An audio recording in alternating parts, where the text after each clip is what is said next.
Greatness. Greatness.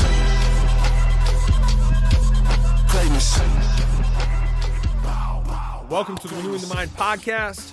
I'm your host, Tyler Sanchez. Joined with me, as always, my dad, Dr. Raul Sanchez. How you doing, Dad? I'm feeling amazing. Like back in the day at NDSU, we had a saying, those who stay will play. Those who play will be champions. Once a champion, always a champion, baby. Let's go. And there's the ring kiss. So we want to jump into today's podcast is called Cycles.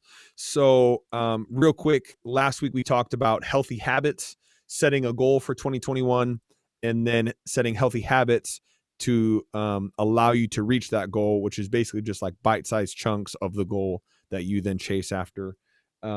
Baby steps. Yep. And then before we get into that, today we're going to look at cycles. If you saw the post we made, it was negative habits and positive habits, and the cycle of removing negative habits, bad habits, unhealthy habits, replacing them with positive, good, or healthy habits, and what that looks like. And we'll break that down in just a moment. But I just want to talk to you from the place of the heart of a pastor and the heart of born again, spirit-filled Christians. Whether you believe in Jesus or not, we don't care. We would love for you to join this podcast and listen to us regardless. But I do think that we have an obligation, and the stance that I take is that I believe that God is sovereign. And so I just want to take a moment, 2 or 3 minutes, and not really preach to you, not really give a sermon, but just let you know something that God placed on my heart probably 3 or 4 days ago.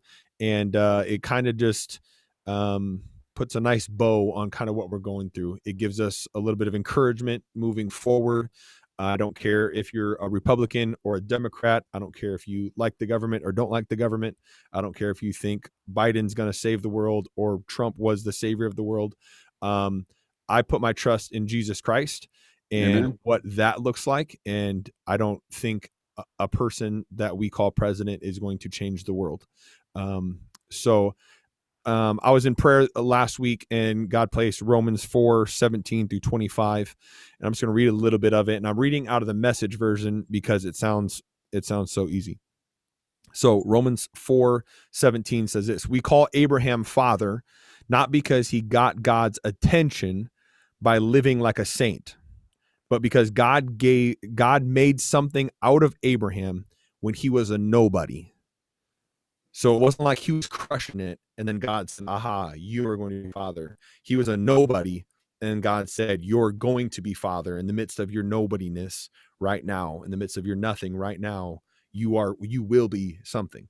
So he says, isn't that what we've always read in scripture? God saying to Abraham, I set you up as father of many people or nations. Abraham was first named father and then became father because he dared to trust God to do what only God could do. So he moved forward, not because of what he can do, but he just dared to believe that God can do what God said he could do.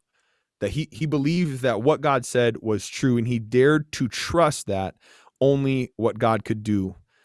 And it goes on to say, raise the dead to life, with a word make something out of nothing. This is what I love the most. When everything was hopeless, Abraham believed anyway. Deciding to live not on the basis of what he saw and he could do, but on what God said he would do. And so he was made father of multitude of people. God himself said to him, you're going to have a big family, Abraham. That last 2 lines, Abraham believed anyway, deciding to live not on the basis of what he saw he could do, but on what God said he would do. So many people today, I hear it all the time, whether you're in the church or not. So many people say today's hopeless, our culture is hopeless, the next generation is hopeless, this government is hopeless. And I just hope that we are people, whether you believe in God or not, you hold on to something that you believe is true, and we know that to be Jesus Christ. But when everything is hopeless, Abraham believed anyway.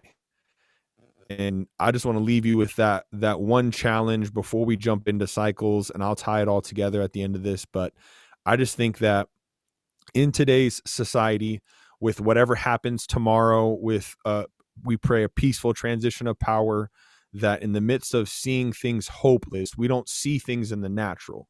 We don't trust in things that we can see. We trust in the supernatural, the power of Jesus Christ, and that's what we believe. We believe anyways when this world looks hopeless. Our trust is in Jesus. And I'll add, you keep talking about, do, right? He believed, he had faith, he did it anyways. He had action. Yep. So never forget that your belief is tied to action. If you just believe without action, that's not true faith. That's not belief. Right. That's like a dream or a thought. Like, I think this might work. Okay. So when you were just talking, you just kept saying do, right? He believed, so he did. Right. Yep. So that's the big thing for me, is that the action statement. Yep. So whether I know a lot of times when we can't figure out or think about what the future looks like or holds, we get anxious, and which causes anxiety and depression and all these, mental health issues that we talk about a lot. I just want to let you know that, man, if you think your world seems hopeless, you think America seems hopeless, we're going to believe anyways, not because of what we can do, but we know who God is and what God is able to do. Amen. Amen. Me and you say amen. So how do we tie that into today? Because as I was thinking about that, I'm like, man, that actually fits really perfectly with what we're talking about. So Right. Some of you think that, man, maybe the situation you're in, the goal you set up, you did your wellness wheel last week, and that thing looks jankety. It looks like maybe a soup can that you kick down the road. It doesn't resemble a wheel. And you think that maybe it looks hopeless. I just want to let you know it's not. And you have to believe anyways, that you're believing in the future. You're believing in your ability to persevere. You're believing in the team that you're placing around you, your climbing partner, this podcast, the wellness group. You're believing in the tools that you're adding to your knowledge every single day, and that you can break out of the cycles that you're accustomed to, right? Believing anyways when things seem hopeless. Correct. So it brings us to cycles. You want to just give us a quick synopsis of a cycle, and while you're doing that, I'll drop the picture into comments, and we can kind of so we're going to start talking about the habit loop. The habit loop has 4 cycles or 4 stages, and you can look at it linearly, or you can look at it like a cycle, like we have on the picture, like a clock. And the reason you want to do that is because everybody progresses through the stages the exact same, and never changes. The cycle may break or stop, but it always has to proceed in that same process. So it'll go from cue to craving to response, then finally the reward. And then the second the reward is hit, the brain goes on alert mode, and it is hyper vigilant, looking for the next cue. Okay, so that's the cycle for all of us. Now listen carefully. You're going to write this down. What you repeatedly do becomes you. What you repeatedly do becomes you. That's why I pointed that out. I didn't know Tyler was going to do that verse. He just asked, before we got started, if he could do that. But that's the do, like the doing. Never forsake the doing. The doing is what separates out the old you from today, because hopefully you did a morning routine today, right? So I just posted this morning, like the ATM, which is attack the morning. You have to attack that morning, whatever that looks like to you, but that's a do. So think about this. Everybody always wants to do something. Everybody wants to be somebody. Everybody wants to, like, new year, new me kind of thing, but not everybody's doing it. I'm just being real. Like, you can talk all day, but nothing's going to change. Let me say this again. What you repeatedly do becomes you.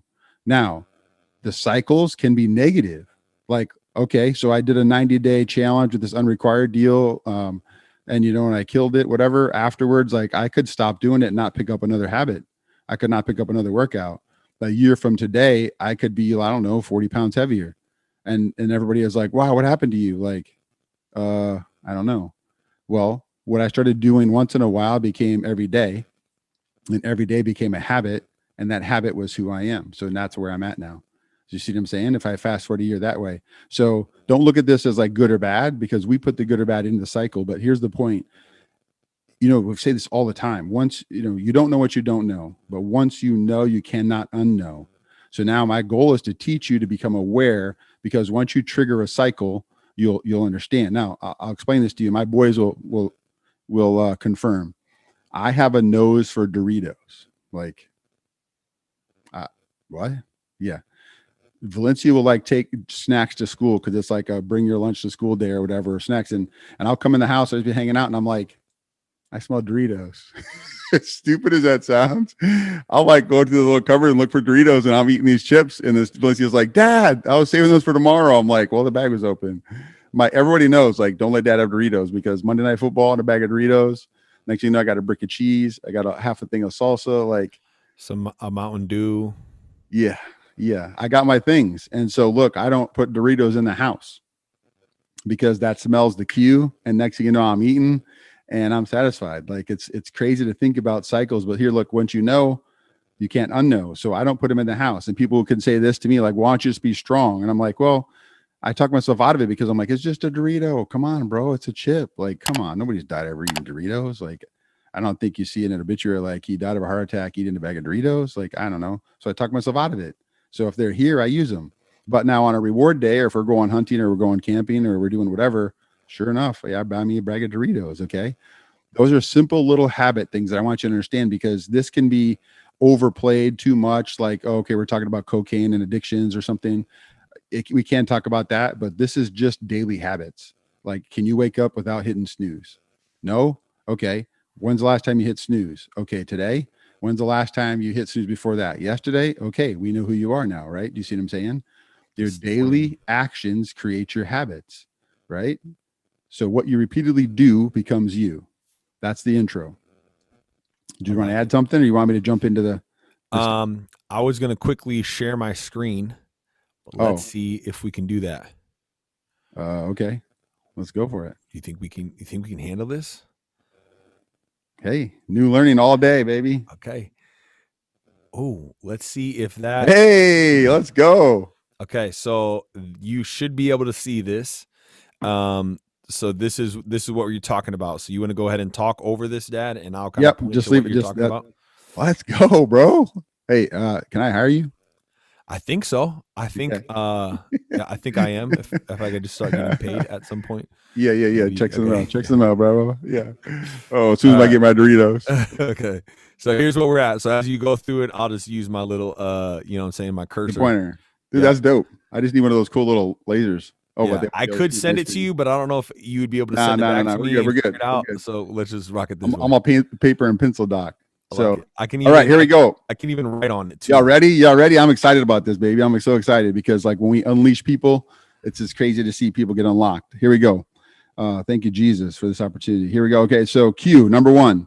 Listen very carefully. Like, these always go on the order. So when you get a cue, we laugh about this because people say they got triggered. Like, I don't like that dude, man. He triggers me. Right? That means your brain was on cue. Your brain is fired up looking how to be triggered. Okay. We laugh at the house because we always kind of clown on each other. Whatever. I came home, Mom was like, watch out, Tave's on another level.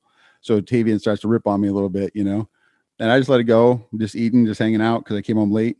And he's just literally making me die inside because I'm just laughing. I'm like, oh, bro, that's a good one. He's just in his cut down mode, you know. Tave likes to poke, and he likes to see you jump. Now, I ain't gonna lie, I don't know where he gets it, brother Tyler, but I'm just like, you know, okay. So, and I we got it from you. I was gonna, all right. Wait, what? Shh, I can't hear you. What? All right, jump into this. Q. Okay.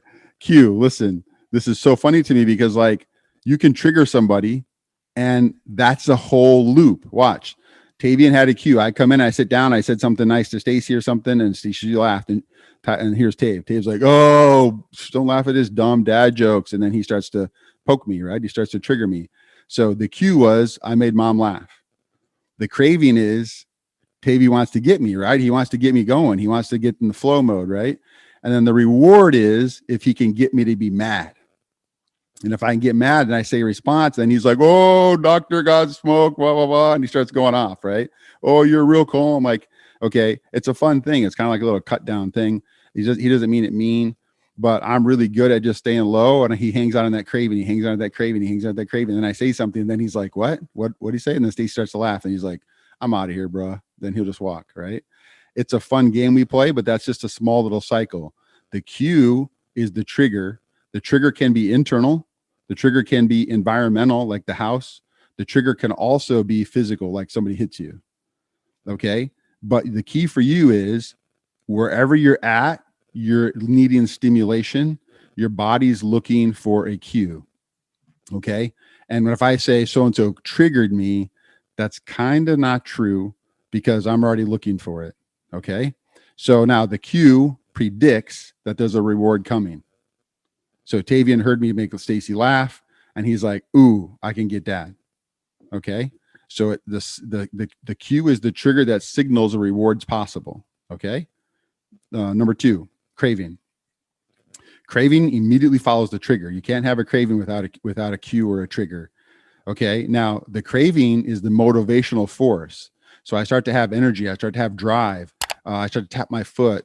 I start to think about Doritos, or for Tavian, he tries to like, ooh, I could get that. And he'll say a joke and he says another joke and he just starts rolling because he's got this motivational drive to get me mad or to make me do something. Okay. So he likes to like, I chase him around the house or snap him with the towel or something. Then he knows like, ooh, dad's losing it. I got dad. It's fun. Like it really is. You all probably thinking y'all are crazy. Okay. But that drive is the physiological state because at home he's bored, right?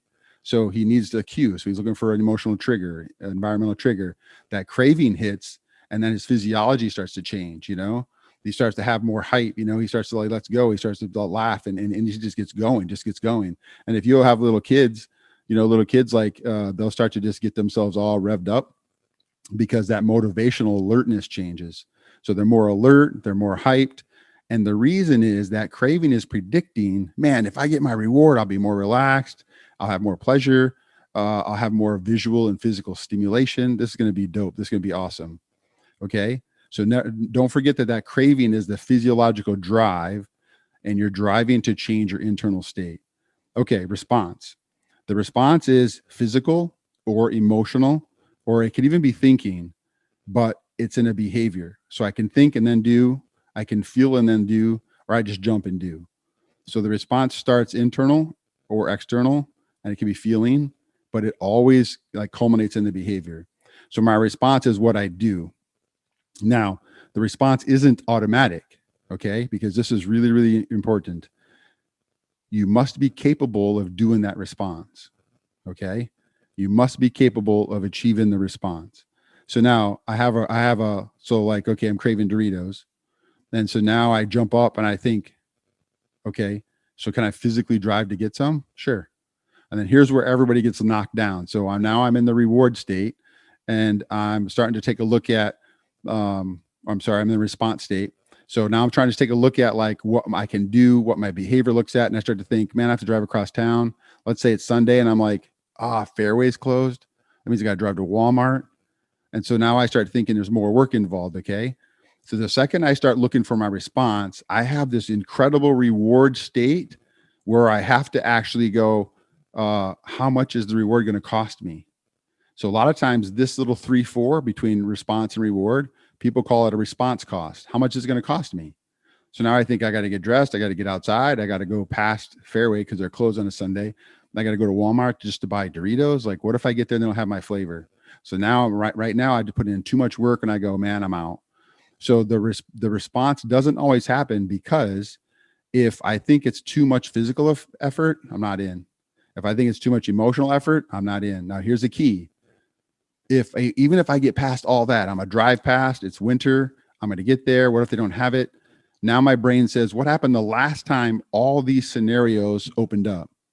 Okay, so the last time on a Sunday, I went to Walmart and bought Doritos. I found a little grab bag, baby. Let's go. So now I'm in the car and I'm gone. And the whole entire time I'm driving, I'm not thinking about anything else. My body is just driving toward this reward. And this is when people say, I don't even know, to be honest, man, what I was thinking. I don't know. I was just at Walmart. Next thing I knew, I was eating Doritos. And people all the time lose their mind right here because all these things are automated. Remember what we started with? What you repeatedly do becomes you. So if I've done this 10 times, every single situation, so we look at 4 steps, it literally moves into 2 steps now, right? It becomes the cue craving, and then all of a sudden the response reward, boom, boom. Now it's down to 2 steps, right? All of a sudden it morphs into 1 step. All of a sudden I'm doing it and I didn't even know I made a decision. This is super dangerous when you get into a habit, because we call that addiction, when I didn't even make the decision for it to happen, because all these underpinnings, they run under my system, just like breathing runs under, right? Blinking my eyes run under. All these things are involuntary movements, involuntary behavior patterns that I've set up. Now I have programmed this software to run that way. Okay, now let's back up. Okay, so now I'm at the response reward and I'm like, oh, I got to get out in the winter. Fairway's closed. I got to drive past that. I got to get to Walmart. What if they don't have my bag? What if they don't have my flavor? And my brain says, what happened last time? And I'm like, I went there for nothing. I bought some hunting gear. So now I'm like, nope. So now I'm changing the TV. I'm walking around the house. This is when people start cruising around with nothing to do. And you're like, dude, what are you doing? Like, I don't know. I'm just bored. Because like I'm failing to get a craving. I'm failing to get a response. And now all of a sudden I start looking around the house for more stimulation. So this is very, very, very, very simple, in a simple way of like looking through these 4 steps, but it gets really complicated if I don't close a loop. Okay. Reward is kind of self-explanatory, right? It's the reward system like this. But the cool thing about the reward is it shuts down the cue for a moment. So momentarily I'm satisfied. Momentarily I'm like the end goal, baby. Like, let's go. Okay. So why is the reward so powerful? Okay. There's 2 pieces. One, the reward is satisfying, very satisfying, because I've been longing for it. I've been craving for it. Number 2, it produces education. And that's the key. It produces education. Like, I know this is super weird to talk about. Either I'm training my body or my body's training me. Do you hear me? Either I'm training my body or my body is training me. So now I'm educating myself for success, or I'm educating myself against myself, which that's hard to talk about, right? But this is always a you versus you game. Okay. Now watch. So satisfaction breaks down into 2 pieces. Immediate satisfaction of like, yes, Doritos. Okay. And then the delayed satisfaction of like, I'm not going to eat for a while. So I'm satiated, like I'm happy. Okay. Education goes back to the response step. Remember when I asked the question, like, how much is this going to cost me? I'm not talking dollars and cents. I'm talking how much emotional effort, how much physical effort, how much time. If Stacy doesn't want me to go do it, how much argumentative time, like how much chaos it's going to cause. Okay. So now when I have the reward and I'm eating the reward, my brain's going back and checking off the dots, like how much questions. So now I could do this. Man, that was totally worth it because I found me 2 bags of Doritos. Okay. Or I'm going like, you know what? That was a lot of effort for a little reward, this stupid little grab bag. So now I'm putting an ear tag like on the Dorito bag. And now that loop isn't as rewarding. So I'm second guessing my next step. Okay. Education is what we're trying to figure out for like, what's the lowest reward? Sorry. What's the lowest effort for the biggest reward? Right? What's the lowest effort for the biggest reward? Okay. Now I'll just pick on my wife. So that's Doritos for me. My wife has these cravings for chocolate. And I don't think she'll be mad I'm saying this because we laugh about it. But once in a while I come into the kitchen and she's like going through the cupboards and she's just kind of looking really fast and she's going quick. Like she's looking, and I just start laughing and she's like, stop. And then she'll find like chocolate chips and then she'll just get a handful of chocolate chips. And then she walks into the living room and she looks like Valencia, who just found out she can have a sleepover.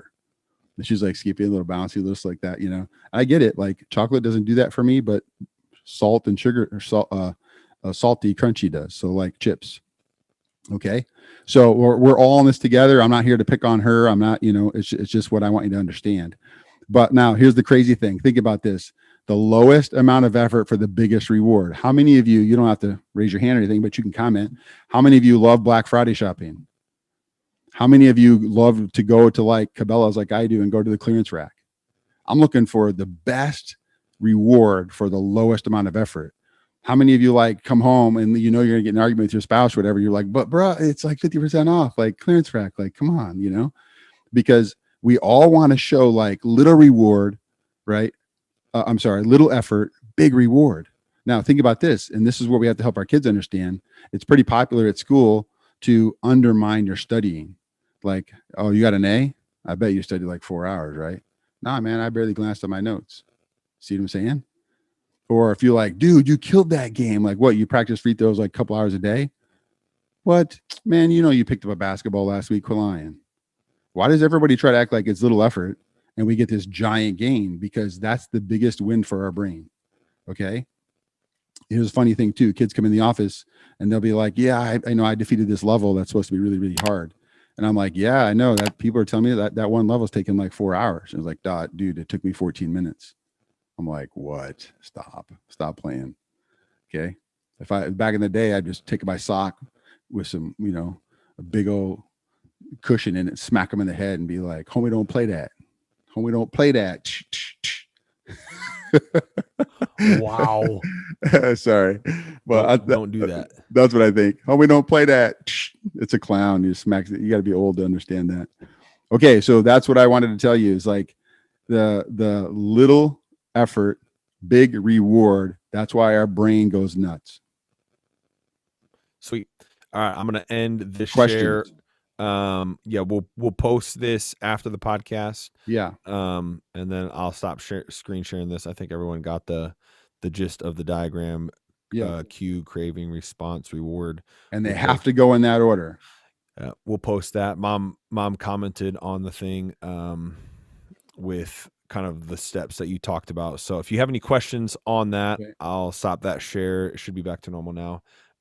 If you have any questions on that, on the diagram, what it looks like, or just anything in general, I got two while you were talking that I think we probably need to bring some clarity to what that looks like. So the first question is, since we're in the cycle of negative and positive habits, how do you stop that process with current negative habits that we've already established? So I already have a habit that I get the cue, hits the craving, my response is not good, my reward, I like it, but then I'm done and I'm like, why did I just do that? And it's kind of that thing you talked about, it's almost on repeat. How do we stop that process? Yeah, everybody talks about like break the habit. You don't have to break anything. You have to disengage the connections. So think about like chain link. So the first chain link, you've got the cue. The second chain link then is the craving. So the second I start to know what's happening, I'm already locked in two pieces. And here comes the third chain link, right? And then so now here's what's scary for people. Like that always goes in that order. The only difference between like me and somebody who's not as good as me at working out, or maybe somebody better at me than avoiding Doritos, whatever that looks like, is time. So from the time the first cue hits to the time number 4 hits, the faster in time that happens, the stronger the habit is. Okay, because they become automated. And so all we're trying to do is break up this one. If I break up that connection, the whole loop crashes. Or if I miss that one, I have this one, or the whole loop crashes. Or if I miss that one, I have this one, or the whole loop crashes. What people try to do is they do the whole habit and then they go, I'm a stupid idiot, and they self-hate. They beat themselves up. They get involved in, sorry, I was protecting my face. I'm not supposed to do that. You're all right. I'll forgive you. There. My guru coaches say, you cover your face. You can cover the face up again. Yeah, I know. I'm working on it. Okay, so anywhere in between there, we can break up the habit anywhere. So you're really not trying to break anything, even though that's the language we use. The real terminology is disconnect. So how do you disconnect something you're not aware of, right? This comes back to awareness. You don't know what you don't know, but once you know, you can never unknow. So now I don't go driving. So on Doritos, and I know it's kind of stupid. You guys are like, bro, you're talking about Doritos. But there was a time literally when I was big, and I would just eat a whole bag at a sitting, and I would tell Stacy to go to the store. I'll be like, grab a bag of Doritos. Okay. Well, there's a point where I might get 4 bags because I know you're not going to go to the store till Friday. I want to eat a bag a day. Like, yeah, I was at that point. It gets pretty deep. Yeah, I think And your it's just Doritos chips. analogy is not necessarily about Doritos. I think like I've been there before where I'm like, you get done with a meal and you want a dessert or something sweet, and so you're scouting through the house, anything sweet, and then as soon as that craving goes, like you said, that you get that cue, you get the craving, and if your response is delayed by any 10-15 minutes, you sit down, and then it's kind of like it's gone and it's past. The moment is not there anymore, and now you Correct. just go through life because you've broke that cycle. So I Correct. don't think, I think that's the same thing. I've never been addicted to alcohol or to drugs or anything, but I think it's that same type of thing where, as long as Exactly. you can detach yourself, they talk about, obviously my biggest cycle that I'm getting over is, eating unhealthy. And it's crazy how in the moment it seems so important, like when you're at Pizza Ranch or when you're offered donuts or something where, it never fails. Anytime you try to make a healthy decision, someone brings donuts into the office that morning. And Yeah. it's like, Facts. when you're sitting there looking at the donuts, you're like, the only thing that matters right now is donuts. And then if you can just step away, disconnect a little bit, uh, and walk away from it, it's like, man, it's really not that big of a deal. We're talking about one donut, we're talking about 4 bites, we're talking about, what are we talking about? It's not that crazy. But in Right. the moment, it's just like, oh man, that's all that matters. And whatever your all that matters is, for me, it's food. For you, it's food in Doritos specifically. But I think that cue or that moment we all can agree on, it feels like, whether that's a cigarette or even anger. Sometimes it's anger. Sometimes, I know Alicia, one of her biggest things is negative thoughts, in the worst possible scenario. And so it's the same thing for her, would be that cue, and the craving would be that negative emotion and response in worst case scenario all the time. Yeah. And if we This can the take a response moment, and physiological. So I'm nervous. I have that yep, cue. My craving pushes the energy up, right? And now my energy is up here. So that's the craving, is like I feel power over that situation, even though I'm not doing anything about that situation. yep, or Okay. anger, that Yeah, all of immediate it. burst of anger when your kid does something, and All of it. they tell you to breathe and rub your earlobes and say woosah, Just take a whatever break. that disconnect can be. I get that some way when me and Alicia start arguing and fighting, and then it's like, you did the dishes, I did the dishes, I did more than this, you did this, and then we have to say, okay, hold on, let's pause. you know you Yeah. chill out, let's drink some water, and then come back and talk, because you're about to get down that cue craving response. Yeah. um And let's talk about like the wellness thing, because there's a lot of people who are doing like physical activity as their goal right now. So like, okay, look through the same cycle, right? So the first thing is the cue. So my alarm goes off and I look at the clock and I'm like, okay, I'm supposed to like walk a mile today, right? So then I get up and I start to crave, like I want to post that picture, or I start to crave, I'm going to feel amazing, right? I'm going to feel amazing. Or like I might even say, at the end, I get to have a Coke today at lunch. If I walk my mile today, right now, this morning, I get to have a Coke at lunch. So we put a reward in there. So the craving isn't for the work. Listen carefully. The craving isn't for the work. The craving is to get the reward at the end of the work, right? Now the reward comes, the response. So now I have to do the activity. Now in that response, while I'm walking on the treadmill to get my mile, I start to think like my ankle hurts. Man, like this sucks. Like what? This workout's supposed to be good. Like how am I supposed to keep my mind together? Like 2 times to what? This sucks. Like, okay, right go back to here, bed. I'm going back to bed, man. Like, what about that, Sanchez? What about just getting some rest, And so now I talk myself out of getting the reward. So now that loop cycle, the habit loop was broke. Boom. I disconnected it, right? So now we have a 10% more likely chance that this exact cycle is going to repeat itself tomorrow. But if I just fight through the pain, right? I connect the cycle. I created a habit today, right? All 4 steps. There's a 10% more likely chance that I do it again tomorrow. Like the best predictor of you tomorrow is exactly what you did today. So if you hit snooze today, sorry to inform you, you have a 10% more likely chance to hit snooze again tomorrow. However, if you didn't hit snooze today and got up, congrats. You got a 10% more likely chance to not hit snooze tomorrow and kill another workout. What if you hit snooze twice, but then you still got up? What does that predict for tomorrow? Exact Okay, same scenario. snooze twice. Low key, I fell on that You're a that train. snoozer, bruh, No, but no, you still well, got the yeah, workout in. forever. Yeah. Last week I fell into that hardcore. I snoozed Monday, which turned into turning it off. I snoozed Tuesday, which turned into turning it off. Wednesday's my day to sleep in. Thursday I got up, and then Friday I snoozed again. Yeah. The day I texted you, it was like asking you a bunch of questions, and like I tell you're groggy, answer me like 50 minutes later. Yeah, Like, bro, what's your morning routine but I at? got up Friday. Yeah. And you're So like, I'm struggling. yeah, yeah. And then Monday I snoozed Monday, but I got up yet. What's today? Tuesday. I got up today. Yeah. So Yeah. So Yeah. so here's the thing. So If you got, hold on. If you got questions, throw them in the comments because I'm going to be doing that yeah, while he goes check through the his. questions. Check Okay. the questions. Any questions? Throw them So in so there. anytime you're like, okay, I'm starting this good habit and I want to continue, all you have to remember is close the loop. Close the loop. Do all four. Close the loop. Right. So set the cue, hit the craving. The response is the one where we all fall, right? Because that's the work. That's the in the middle of the drive or in the middle of the workout or in the middle of writing my paper in my book, like I'm doing. Like there's times like, you know what, I'm stuck. So I just get up and walk away with the intention to come back, and then I don't. So I didn't close the loop. So now it's harder for me to get started. I know these things. And remember, no one's only half the battle, but execution is the other 50%.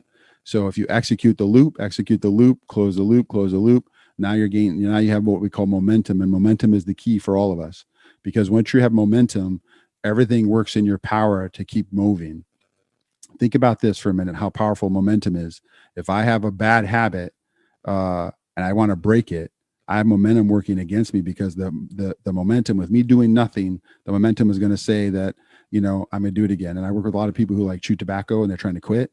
Like momentum sucks for them because they have everything working against them, because even if they do nothing, they just like go through the motions today, just whatever, don't think about it. They're just like, oh man, I just blanked out. I just went back in autopilot. I already took 2 dips today. Do you see what I'm saying? So back to the big question, right? How do you quote unquote break a habit? The idea is I don't have to break anything. There's no physical fighting.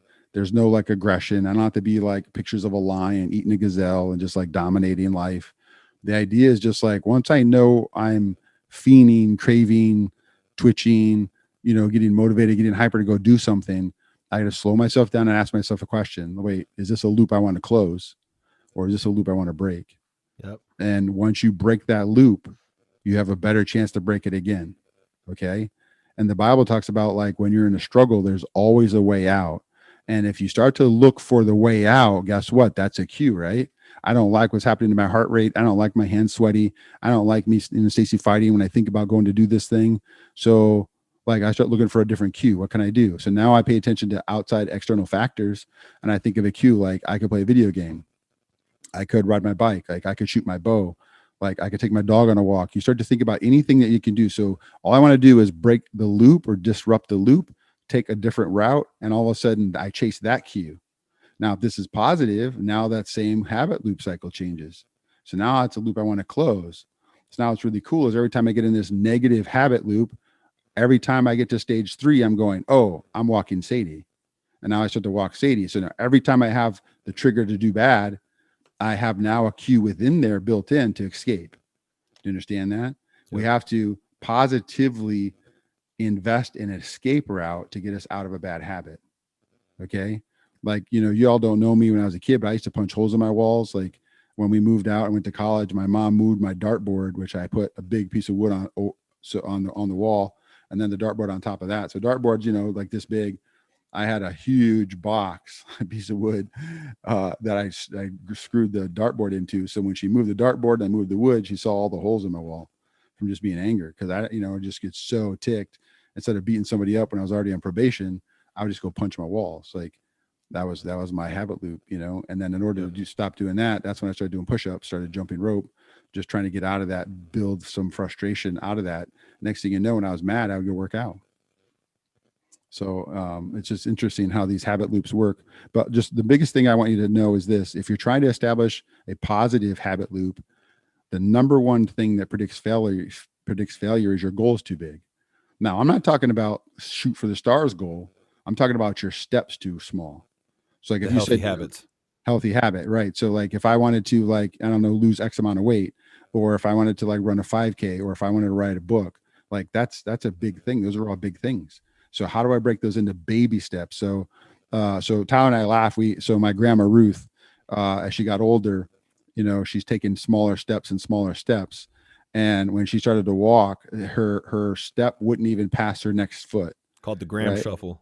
So we laugh. And so we're like remind each other, like, bro, baby steps, bro, baby steps. And we're like the Graham shuffle, like shuffle, bro, shuffle.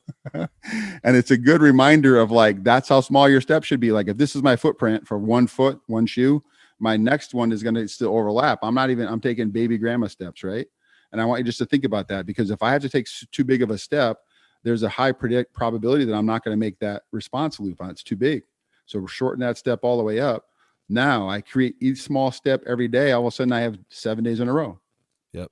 We've been posting on our 2 times to climb chat or whatever you call it, group 2 times to climb group about this concept of don't break the chain. So put an X on every day on the calendar and X day every calendar. And it looks like a chain link fence. Don't break the chain. That's what the concept is. Okay. All right, good. So what about questions? We don't have any right now. Okay. Adam just said, I like the craving is the reward for putting in the work. Dylan's got jokes over here. He says, why does Tyler look like Harry from Home Alone? Bro, it's a skull cap. It's trendy and cool. And I like it because it's like cool but not hot. It doesn't cover your ears. Anyway, stop. Okay. Look at this hoodie though. It's got pockets up here. Anyways, you guys can't see it. Yeah. When you were talking about that, one of the things I thought about was I've heard it said this way, that like every bad habit, think of it like a monster. Think of it like a monster, depending on how big or how small that habit is. And every time you do the habit or repeat the habit, you feed the monster. And every time you stop, you don't feed the monster. And so it gets, in a sense, it shrinks in size. It shrinks in ability to affect your life. It shrinks in your intimidation by it. You know, when everyone walks by a big dog and it's got the big bark and it's yanking on the chain, everyone kind of, you know, it causes you to do that. And sometimes our habits make us feel that way. And then now you walk by that habit again and it's a little bit smaller. You walk by that again, it's a little bit smaller. And once it was a huge German Shepherd, and now it's unfed, skinny, small, and it's a little Chihuahua. Now you walk by and you're like, oh, that's not even a habit I even have to deal with. And so every single time we disconnect that process or that cycle, we're shrinking that monster, that habit, whatever that is in your life. It is so much more than food. That's just something that is a struggle of mine.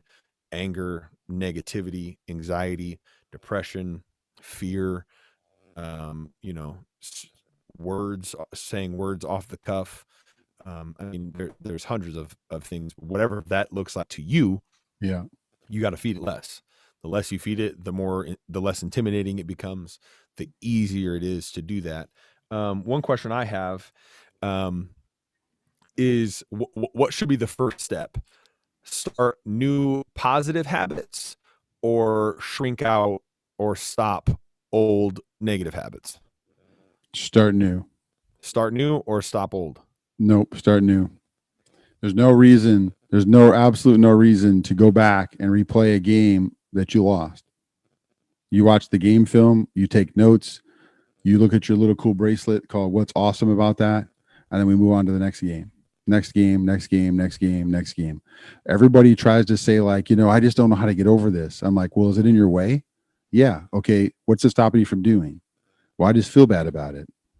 Okay. Why do you feel bad about it? Well, because it's like embarrassing. It just like makes me sad and stuff.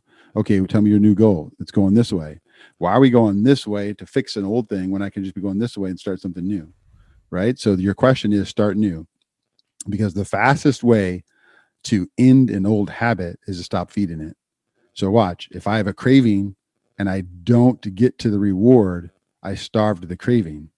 If I starve the craving, there's no feedback loop. Don't feed the craving. It's that simple. Yep. Right. Do you see what I'm saying?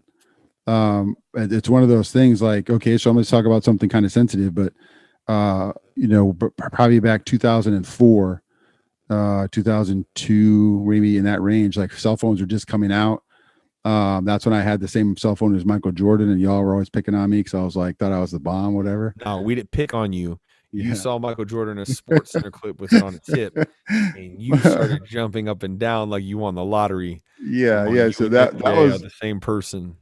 That was my very first cell phone. Was 1999, and I started being a clinical psychologist, and it was just a beeper phone. So all that rang was like the hospital. You call them, they give you the number to you call, and you just deal with the crisis. That's called a pager. Basically, it's a cell phone, but it worked as a pager. Okay, that's all it was.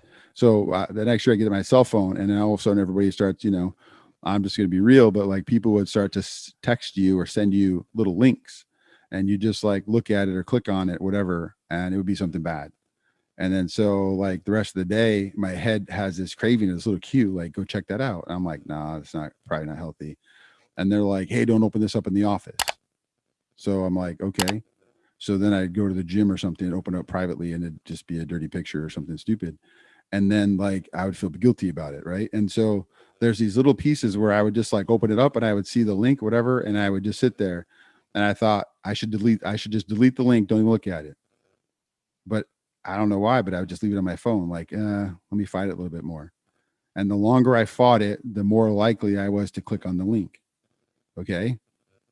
So I promise you, like that stuff is real life. Like it can get into your mind, which gets into you. And then before you know it, you're talking yourself out of it. Like, no, that's not healthy for me. Like, bro, you deserve it. Like, what? That's stupid. Like, no, I shouldn't do that. Man, you're a man, bro. Like you're a man. This is America. Like you start just like stupid stuff. Like what? So I get to a point where I see it and I delete it. I see it, I delete it. And then I started actually cutting out people who send it to me. Right. And fast forward now, it's like I just got filters on my phone. So like I don't even get them. All that stuff's filtered out. So I don't have to do it. Stacy. I mean, it's like in the movies when they're like, do not, whatever you do, go behind that door or open that door or whatever happens, never push the red button. You know, I mean, they make movies about it and jokes about it, but that's true. It's like when someone says, stop thinking about, or, you know, like my daughters are young. And so I'll be like, don't look over here. Dad's going to change. And what's the first thing they do? They look over there. So I anticipate it when they look away, you know, or you're like, don't come in here. And then they come, why not? You know, it's the same exact thing. It's like when you're telling yourself, stop thinking about it, stop thinking about it, stop thinking about it, or don't do it, don't do it, don't do it. That is actually what you're actually thinking about. Correct. And so when you're in that feedback loop of don't do it, don't do it, don't do it, you're already in response. Yeah. The cue already happened. The crave already happened. When you're arguing with yourself, you're already into response mode because now you're behaving. I'm arguing with myself. So be aware. Like people always go, well, I just get cravings or like I'll just get queued up. No, if you're already arguing with yourself, you're already step 3. And so for me, I just had to take out step 3. Like I have filters that just blocks all that crap. One of the things I thought about when you're talking about breaking that cycle goes back to the parenting, our podcast on how do I get my kids to listen?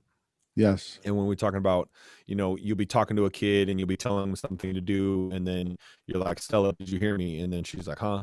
And so you told us the thing to do is to like lay your hand on their shoulder and say, Stella, I'm talking to you because you break their action, their thought, Correct. their imagination. You break that thing. And so there's so many times I'll be like, Stella, do this, and this. And then I'll be like, did you hear me? And she'll be like, huh? I didn't even know you're talking to me. And so it's kind of like that. It's like in the midst of the cue and the craving in our mind, we're just like this, just zoned in. That's all we can do. And it just takes someone to snap us out of that. And if you don't have someone, then it's like you have to distract yourself. You know, I've heard of people doing the rubber band thing for smoking. You know, they hit their wrist with it, or, you know, when they get a super craving, they walk outside. Or I know one of the big things I try to do is drink a glass of water when you're hungry, because it, you know, fills your stomach up, makes you feel like you're doing something. There's got to be things that we establish prior to that like snaps us out of that tunnel vision. I'm only thinking about and focusing on the habit. Yeah, correct. Cool. One of the things me and Alicia talked about, and just want to follow up from last week. So we went through our goals, and I set my goal. I set my healthy habits, but I didn't do a good job of planning my week goals. Okay. And so I just want to throw that out there to anyone else. It's something me and Alicia discussed tonight. That like, okay, I have this goal of losing, you know, being 225 on the scale by the end of 2021. So what would that mean I have to lose each month? And then what does that mean I have to lose each week? And then allows me to get those small wins, those motivations. So I just encourage you, if you didn't do that or have not done that, it's not lost. I told the students on Wednesday night, sometimes we set resolutions that are black or white. Either I will or I didn't complete it. I won't drink pop 2021. Well, if you drink a pop, you failed. Set a goal that is, I'll drink less pop. And then what is that less, you know? And so if January is just the ideal month to do resolutions because it's the new year, but you can start a resolution in February. Yeah. You can start a resolution January 19th at 10 o'clock, you can set your goals for 2021. So if you haven't done the wellness wheel, do the wellness wheel. If you haven't set a goal, come up with some healthy habits and the weekly steps that will get you there. Yeah. And so a lot of people like will set a 90-day goal, 30-day goal, it doesn't matter. And right away they fall down. And then they try to wait till a time where they can start all over. Don't do that. So like if you have a 30-day goal and you miss in the first week, okay, you got 6 out of 7. That's great. So you put a circle in that don't break the chain thing, and you just keep moving. And then you, at the end of the month, instead of 30 days, you probably had 21 out of 30. Like that's really good, right? What's awesome about that is you push through the response 21 times out of 30. Next round, set another 30-day goal, and you're going to keep doing a 30-day goal until you hit 30. Once you hit 30, now you can do like a 45-day goal. Yeah. Okay. Like none of us are supposed to jump and just be immediately successful. That doesn't happen. The successful person just gets up one more time than they fall down. The successful person is the person who just perseveres. Now, Kobe talks about his Mamba mentality. And he's the one who says this: I am who I am because I edit me daily. So he sets a goal and he goes after it. If it's too easy, he resets the goal for tomorrow. If he didn't get it, he resets it for tomorrow. If he didn't do it, he resets it for tomorrow. If he did too much, he resets and adds more for tomorrow. He's the dude who resets himself every single day. Sometimes he would talk about twice a day, he'd have to edit himself. He edits himself because like he's trying to figure out like, yeah, you know, a 2-hour morning routine, that's too much. Okay, an hour is not enough. So you're still editing. Like right now, to be honest, like I have like, you know, I've had my significant 6, my DMO. I've changed the name instead of daily mode of operation. Everybody forgets that. So I changed the name to ATM, which is attack the morning. So I've had a significant 6 steps I've done for years. I've just changed it up because I'm trying to do writing in there and I'm trying to do less of a workout. And so it's messing me up a little bit. So sometimes I get done too fast. Sometimes I don't get done fast enough. So I'm on, what is it, day 19 from January. And I still haven't had a successful run where I hit my 90-minute mark and everything's done. I'm still struggling to get that efficiency time because I switched it up. But I'm just not a quitter. So I'll just keep hammering, keep climbing. And then when I get it, now it's habit forming. I just get up and it's just like old habit. I was frustrated one day, so I went back to my old habit and didn't write that day. And then I felt guilty because I'm like, dude, I got these book goals, man. Come on. You know, so I had to get back up on the day again. So but like, I'm not quitting, but it's just ebbing and flowing. Some days I'm killing it, I'm attacking. And some days I'm like, I'm just going to go through it a little bit just because I'm just going to be obedient to my goal. Right. So never lose sight of the big picture. So at the end of the month, at the end of the year, right? So I want you to focus on this. As we leave today, look back at your goals and ask yourself a question. If the step's too small and it's not enough reward, make it a little bit bigger. If it's too big and I'm falling down half the time or 3/4 the time, make it a little bit smaller. Baby steps, there's nothing to be ashamed about because you'll still get there. Right? Yeah. As I just read a blog that was talking about pastors, and sometimes it's difficult because we hang our hat so much on attendance and what it looks like in the field services, and basically just encouraged us, actually it was this morning, that don't look at your life and your goal and your year through photos. Look at it through a movie. That sometimes we say, oh, today we won, and that's a photo, that's today. And then today, you know, tomorrow we lost, and now we're down on ourselves and we're the worst and we can't believe we did. And the next day we won and we're amazing, and the next day we lost. And it's, don't look at the photos from each day, but look at the overall year movie. And right. So that's more what we got to focus on. A couple comments. Adam said, from the beginning of time, this has been an issue. What is your suggestion to get to that point? Which the point being a group of people for accountability and honesty, ? Is there other steps or precautions? ? Yeah. So the first piece for me is buy filters for your phones or computers. It's just easy. You completely break up the cravings, or break up the cues, all those kind of pieces that kind of can get you in trouble. The second thing is find a small group or even just one person. So our language is a climbing partner. And if that's a climbing partner to like, just to like keep covenant eyes, like, keep my eyes clean, what I look at as a man, that's an everyday thing for a lot of people. So you're focusing on that. So you go to coffee once a week. And again, here's my definition of an accountability partner. I go to Tyler and I'm like, Tyler, this is where I struggle. This is where I slip. This is where I really need help. But Tyler's not going to know unless I call him or tell him, right? So now I'm going to give him permission.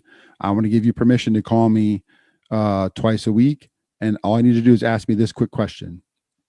Okay. That's it. So then now Tyler doesn't have to like try to parent me or try to carry me. He just calls me and says, "Hey, Sanchez, what's up? How you doing?" Like, so I'm just calling you. You asked me to ask you this one question. Here, I'm gonna read it to you. So he reads me back the question I gave him. And then now I'm going to be 100% honest with him, because what is really cool is once I get past that issue, or once that issue kind of starts slowing down, I can use them to set goals now. Okay. What I need is healthy habits. What do you do? How do you like keep your eyes clean? How do you keep, covenant eyes, whatever you're doing? And then next thing you know, you're having these open, deep conversations. I know this is really weird, but women talk about sex. Women talk about issues that they struggle with. Women are really open with each other, with like a climbing partner or a best friend, and dudes don't talk about it. We're not healthy as men. We don't open up. Even me is like maybe as good as you think I might be. If Stacy notices something, she's like, "Hey, honey, how you doing?" I'm like, "I'm good." And then she's like, "No, really, how you doing?" I'm like, "I'm fine." And then she's like, starts to poke me and bug me, and she'll walk me in the bedroom, sit down on the bed, and be like, "What's really going on?" I'm like, "Oh no, this is gonna be a 2-hour deal." But I know enough to know, like, okay, here's what I'm thinking. I'm really like just stressed out about money, or stressed out about this, or like, I got this big whatever, I got this court hearing or whatever. And she'll just say, "Let's pray." And we pray. And then from there, I feel more open about just talking about like how it got to me, or how it slipped in behind the armor. And listen, I'm very, very careful with you, but this is why I'm writing the book. These pieces about facing pain. But what you hide, you get to keep, and what you shed, like a dog sheds hair, what you shed, you get to heal. And it's so important for you to understand. Like, if you don't talk to anybody about your pain, you get to keep it. And nobody knows. That's the sucky thing about emotional pain. Psychological pain is, if I had a cast on, everybody will come up and hug me, give me cards, whatever. And if I'm struggling with emotional or psychological pain, trauma pain, nobody knows. And it's not going to go up to Tyler like, "Dude, sweet camo, sweet soul cap. Like, hey, by the way, man, how's your psychological pain?" Yeah. It just doesn't happen. So you have to set up those meetings. You have to set up in, I promise you, like, this is just my opinion. I see a lot more men open up on these Zoom calls, like telehealth, for me as a clinician. In person, they choke up a little bit. But on this stuff, I can ask them more serious questions, more direct. I'm not kidding. Like, we get a lot more done, I think, because we just direct questions. And they're like, "Well, here we go." But here's what I know. The first time person shares, it's easy. Remember, like, you don't know what you don't know, but once you know, you can't unknow. Once they share and they shed that pain, the next time I talk to them, they're like, "Man, I was like, I don't know what it was about last conversation, but I was feeling like really good." I'm like, "Bro, do you know how much stuff you dumped? Like, the whole time you was talking, all I heard is beep, beep, beep, beep." They start dying laughing, because this is every dude's struggle, right? If a dude tells you he doesn't struggle with that, or at least in his head, he's lying. Okay. Yep. It's every man's battle, right? Yeah, a couple things I'll throw into that. Number one, I would definitely communicate your struggle with your spouse. I think that there's a huge disconnect between what we should and shouldn't tell our spouse. And I think it was told to me that, hey, that's a struggle between you and God, and don't ever bring your spouse into it. So I would go against that. I would say your spouse definitely needs to be the first person you talk to about that. But as far as accountability goes, I think it's tough to have your spouse as the accountability partner. I think your spouse needs to be the person you confide in. Hey, this week has been a struggle, or I messed up, and this is what that looks like, and here's how I messed up, and here's why I messed up, and here's some things I need you to do, or do you have suggestions on helping me? And then, yeah, I would suggest an accountability partner that even if you can't get with them every week, I got an accountability partner. We go to lunch almost every week. And the question he asked me, so it's not really weird, is, "How have your eyes been?" And so in the midst of the lunch, it's always, "How have your eyes been?" And I know what that means. He knows what that means. We've already established, hey, that's the question we're going to ask. And if we can't make lunch, he'll send me a text, and it'll be like, "How have your eyes been?" But I've given him that permission. We've communicated that, like you said. So I think you just need to pray about who that looks like, and yeah, make that a priority every single week, that someone is speaking to you, and then be practical about putting stuff on your phone and your computers, where you look at your phone, where you keep your computer, etc. One more thing about that too is, I agree with you. Go to your wife first, just confess, because when your wife offers grace, it's the first piece of healing. And then you go to God second, or you go to God first and your wife second, either way, but those are the first two. And then you go to your accountability partner. You know, my dude, his name is Dirk. And if anybody in our town here knows Dirk, we're just raw, man. I mean, he'll just grab my shoulder and be like, bro, where are your eyes at? You know, or hey, how's your covenant coming? So it's open. Now, if you're a woman, you're listening to this, and especially if you're married or if you have children, especially men, young men, these are things we really have to be open about, because just so you know, I want to say something real quick, and I use this story a lot, but Tiger Woods married like one of those like Victoria's Secret's angels. So like the supermodel, whatever. And he still had sexual lust issues. He still didn't have covenant eyes. He still cheated on his wife. He still went, you know, whatever. So this is what I try to say. It's not about you as a woman being good enough for a man. It's not about you as a woman not having whatever he's looking for. It's a sexual craving. It's a visual lust, or it's a mental lust, or it's a, I'm not good enough as a little boy inside of him. Like there's all these little social, emotional, spiritual cues that a man tries to fill up with that stuff. And Satan, I promise you, you know, he's a little drug dealer. So he's out there, you know, swinging little, you know, drug pictures all the time for this stuff. So what I'm suggesting to you as a woman is to offer grace to your husband or your significant other, because the second you offer grace, he can shed. If there's no grace, then he's going to keep it, because at least in some weird, really way, he's feeding a craving, whereas this little boy deep inside of him is longing for some type of love or affection or acceptance, some type of renewal. And it's super important to offer 100% grace. Now, let's say you want to kick him in the face. You go to your accountability partner and be like, no, I hugged Raul and I told him, you know, I'm okay, but literally deep down, I still have this pain too. Okay, then you deal with that part of it. Okay. But you have to offer the grace, because in my experience of 23 years as a clinical psychologist, if you don't offer that grace up front, it'll continue to happen. So that's just something I wanted to share. I mean, we didn't plan on going here, by the way, but we're here. So let's just use this time wisely, and just, and God be in this podcast, and just help people heal in the name of Jesus. Rick said, one day at a time. The goal could be just today. Yeah, that's one of the things I coach. That's correct. A couple people trying to lose weight, trying to help them on the journey I am still on, and it's win the day, whether it's good or bad. You know, that's the saying you say all the time, is win the day. So if you messed up food today, get back on it tomorrow. You lost your anger and cool today, that's fine. Win tomorrow. And then Claudia asked, should you set a time frame, or should you set a time? And then in regards to changing the cycle. That depends on what you're doing. If you have an accountability partner, he said yes. And so that time looks like, okay, how long are we going to meet? How long are we do this? Like, what's your estimate? And it's all an estimate. So listen, set a time. By accountability partner, you mean like a climbing buddy, someone to go through with you? Yeah, climbing partner. Yep. So you guys are like, hey, did you get your workout in today, or something like that, right? You know, a guy texts me every day like, hey, I got my workout in. Hey, I'm doing my HIIT training, whatever. And I just send him back a quick message just to keep him moving. So it's good to have a date out there, just as a check-in. Like, at this date, I want to be at this weight, or at this date, I want to have this many workouts in. Now, the reason is, if the Bible says that if you don't put that vision on paper, you're not going to remember it. You're not going to do it. So psychologically, we say this: if you put it on paper and you can see the picture in your head, your brain will chase the picture. Okay. So you got to make it into a picture, because we're visual stimulators. Like the back of my head, that's why that topic we just talked about is so huge. The back of my head has this visual cortex, you know, that's as big as my hand, and it goes like the whole back side of my head that handles vision.